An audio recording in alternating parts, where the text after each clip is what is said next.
Okay, welcome back to Joe's Home Garage. It's been a couple weeks since I've done an update on the car, but I figured I'd throw something together. Like I said, I bought a GoPro. I still haven't even messed with it, and setting my phone up to video while I'm doing stuff. To me, I just like it seems like I don't know. I just don't have the time for it or the patience. I do want to have a channel that people enjoy and want to watch. But mainly I'm doing this to document what I'm doing to this car and what I'm learning as I, you know, get older and become more wise and whatever, you know. But so in the last couple weeks, I have changed the tires because I did the springs on the car, lowered it 2 inches all the way around, and the front tires were they were 245 45 17s. They were pretty close to the lip. Said I believe these fenders are rolled, but it was pretty close. And plus the tires were brand new, basically brand new Mickey Thompson street comps, but they're dry rotted. So I don't want to drive on them. I mean, they'd probably be fine, but I don't want my girlfriend driving on them. It's just not worth the chance of something happening. So I ordered brand new tires. So I did, and these are just cheap tires just to get this car rolling. Like, we're not drag racing or track racing or, you know, any of that. I just want to be able to drive it. And then when I realize it doesn't hook up, then I'll put a drag radio on the back if I have to. But so I did 235 45 17s up front, and in the back I did a 275 40 17. And these tires are off of Priority Tire. I've bought some tires from my BMW from them, and the price was great. The tires are great.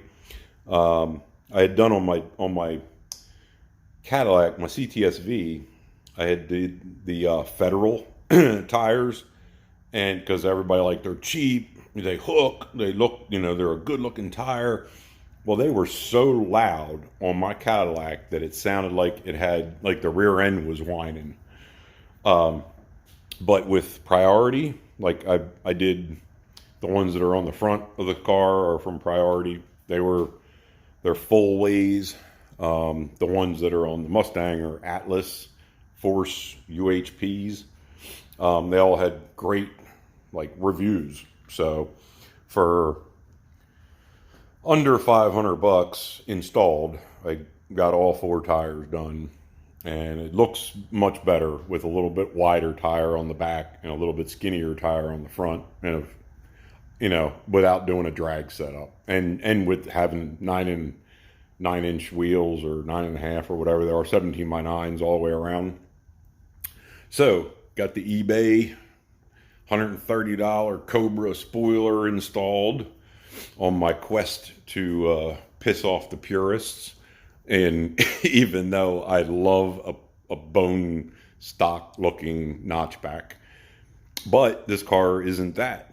This car has a saline rear bumper on it, which, yes, I have another bumper out there on the parts car that I could replace with.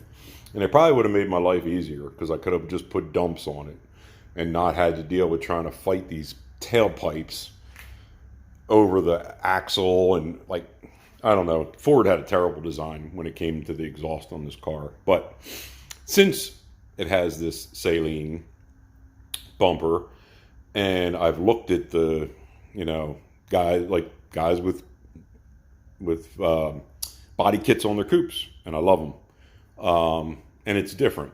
So I want the car to stand out a little bit. Like, I don't care what people think, but it is what it is. So the spoiler, $130 on eBay.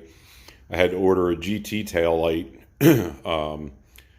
from LMR. And then I found out that the light the light sockets that went in the factory light didn't fit in the GT tail. So I got my phone cut off. So yeah, I got the new sockets from, I think, CJ Pony Parts. Painted the spoiler, single stage, gloss black. It's got some couple sags and some little bit of runs. I had to paint it twice because I've never painted a spoiler before. It's not as easy as painting a flat panel. So it came out, I'm okay with it. And I didn't do a ton of body work to it or whatever. It's got some dirt nibs and stuff. Actually looks better in person than it does on camera. And then just been buttoning up little stuff. So I did try to take the car for a test drive, and it didn't go so well. So I pulled out of the driveway, or pulled out of the garage. You got like a 2-inch lip right here. The exhaust scraped. So I already knew I'm going to have an issue with the exhaust. I went about 30 feet down the street to the circle and I was like, oh, the trunk's still open. So I got out, shut the trunk, car shut off, just dead. Cranked it, wouldn't start back up. Got out, popped the hood. Just kind of looking around. I pushed on the coil wire. It seemed like it was a little loose. I don't know if that was the problem or not. Got in, turned the key, the car fired right back up. I decided to just drive it right back up into the driveway, back into the garage. And I let it sit there and run for like a half an hour, and it ran fine. So I don't know what that was, if it was an ignition problem or if the coil wire was loose. So I'm going to have to figure that out. Body-wise, and this is one of my questions for people who know more than me, the car has subframe connectors. The torque boxes look perfect. So I don't know if the car is, crooked, twisted. I know I can tell by putting this car up and down that it flexes. And I was having trouble getting the doors aligned because these doors are off another car. They weren't on this car.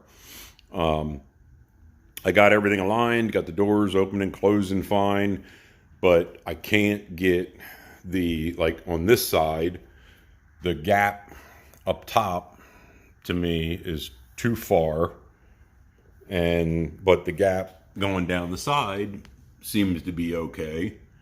So I don't know what that means. Like, is the door crooked? Is the car crooked? I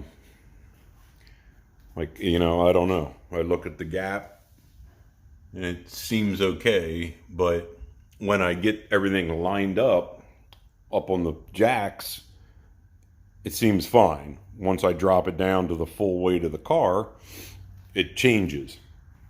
And the only way to adjust the hinges is to take the wheel off and get up in the fender well and loosen the bolts. Well, can't do that with the full weight of the car because it's got to sit on the tires. So I'm assuming I'm going to have to take the fenders off. But this side is the exact opposite. The door's too tight and the gap seems to get a little bigger down here. The gap looks, to me, okay down this side. And then when you come up here, you can see that this has been all dinged up from the doors going on and off and stuff. But this gap is a lot bigger, and it wasn't when I did pull this fender off, because the bolt, it only had like one clip in there to hold the fender on. So I removed it, and it had a dent in it, which I cracked the paint, but the car's going to get repainted eventually anyway. And then, so if anybody has any ideas on the doors, like, I'm hoping someday I'll run into somebody local that has been, doing Fox bodies forever, that can just give me a hand trying to get the doors straightened out. But for now, I don't care. Said it's never going to be a perfect car. I keep going more and more in my head, like, I need to do this, I need to do that, I need to do this, I need to do that. It doesn't look, the car's it's just not going to be perfect. So It is what it is, but that's where we're at for right now.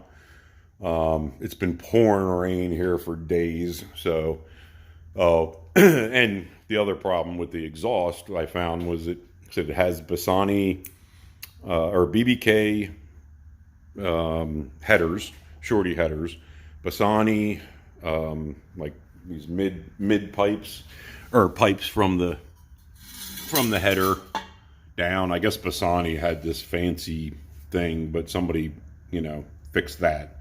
And then it goes to an H pipe. Well, this is would have been the hanger that goes into the trans mount hanger. Well, the driver's side didn't have a hanger on it, but the passenger side did. The driver's side pipe was about 3 inches higher than the passenger side. So this hanger was actually pushing the pipe down. And I had a hell of a time getting the passenger side muffler and cat back on. So I cut it off and ordered clamps off of Amazon. These ones, I've used them before. I figure this way I can adjust the height of the pipe and still use that factory hanger. So that's where I'm at for right now. I put all brand new headlights from LMR with all the new clips, bulbs, everything. And then I ordered 2 sets of GTS, is that what they are? Headlight covers used off of eBay. And that way I like the look, I like the tint, I like the solid one-piece look of it, without having one-piece headlights that everybody hates. But then at night, we can pop those off and have nice bright LEDs to get home with. So that's it for Joe's Home Garage this week. Thanks for watching. Comment, rate, subscribe.